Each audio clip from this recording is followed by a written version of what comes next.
ভাইয়া, আমি যদি পরীক্ষাটা না দিতে পারি, এখানে চান্স না পাই, তাহলে আমার মায়ের স্বপ্ন পূরণ হবে না। আমার মায়ের আত্মা কষ্ট পাবে ভাইয়া। মামা গেটটা খুলো। মামা কি বলতেছেন আপনি? গেটটা খুলতে বলছি মামা। আমার কাজিনের ভিতরে দিয়ে আসবো, পরীক্ষা দিবে। এখনই তো কথা বলা শুরু করলেন, 1 সেকেন্ডের ভিতরে কাজিন হয়ে গেল।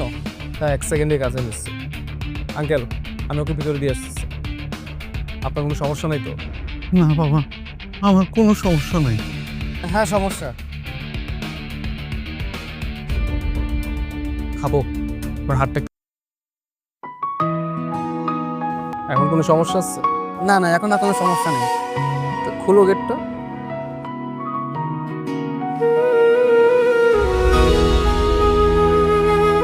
জীবনে কোনো ছেলে প্রথম আমার হাত ধরল। আমি সত্যি অবাক।